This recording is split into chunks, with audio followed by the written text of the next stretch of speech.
Podcast.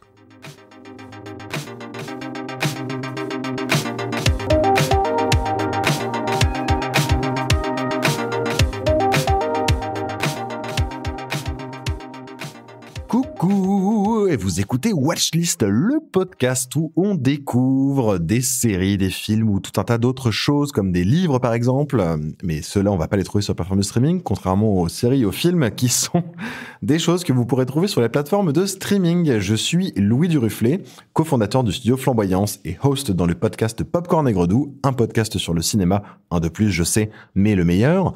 Non, je retire ce que j'ai dit parce qu'il y en a plein de biens. Le meilleur en égalité avec d'autres.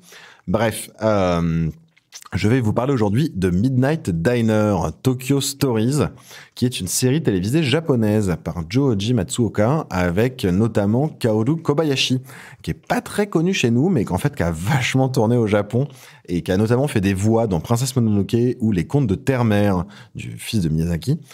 Qu'est-ce que c'est que cette série ? C'est l'adaptation d'un manga par Yaro Abe, et on y suit la vie d'un restaurant, un restaurant un peu particulier parce que c'est un restaurant qui ouvre à minuit et qui ferme à 7h du matin. Et le principe, c'est que le patron vous cuisine tout ce que vous voulez, tant qu'il a les ingrédients, bien sûr. Et donc, vu que c'est un restaurant qui est ouvert la nuit, on y retrouve des personnages un peu à la marge de la société. Par exemple, des serveuses dans des bars de charme, des pauvres airs qui savent pas trop quoi faire dans la vie, des personnes qui s'ennuient, des présentateurs télé qui terminent tard, etc., etc., etc. J'en profite pour le spécifier, mais il n'y a pas vraiment de trigger warning. C'est pas une série pensée pour les enfants, mais c'est une série assez joyeuse. Juste parfois, ça parle de thèmes un peu adultes, comme le deuil, ou ça mentionne la pornographie, sans jamais la montrer, hein, bien sûr. Cette série, c'est une série qui fait du bien aux yeux et à l'estomac. C'est vraiment un petit voyage en douceur japonaise. Un vrai voyage culinaire, et ça donne faim. Et du coup, mon petit rituel, quand je regardais cette série, je faisais ça quand j'étais tout seul, c'était de me préparer un bon petit repas, bien cuisiné avec amour, et de me mettre un épisode. Irashai.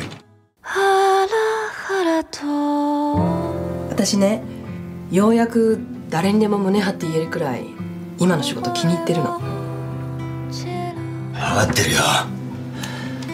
ガキ連れてこんな暮らしは続かねえってことぐらい。 C'est une série vraiment qui fait du bien parce qu'on voit un autre Japon.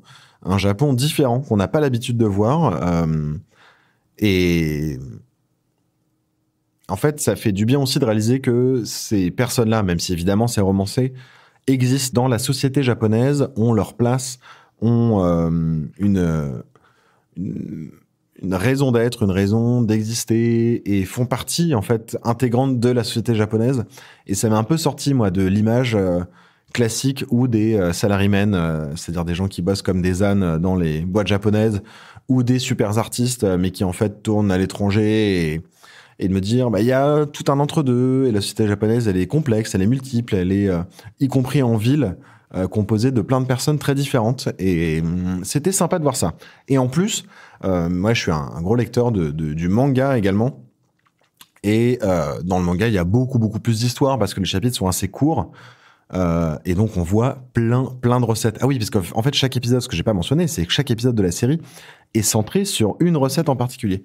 Et donc je dis n'importe quoi, mais les nouilles sautées ou les prunes séchées ou des choses comme ça, les prunes salées ou bref peu importe, mais c'est centré sur un plat et donc ça tourne autour de ça. Il y a une histoire, une tranche de vie qu'on suit sur des personnages qui sont liés par ce plat. Et dans le manga, c'est exactement la même chose, mais il y a beaucoup plus d'histoires, et ça fait même partie, moi, de mes livres de cuisine, même si on n'apprend pas à faire à manger dedans, mais parce que c'est très inspirant pour tester plein de recettes, plein de nouvelles manières d'accommoder des plats, etc.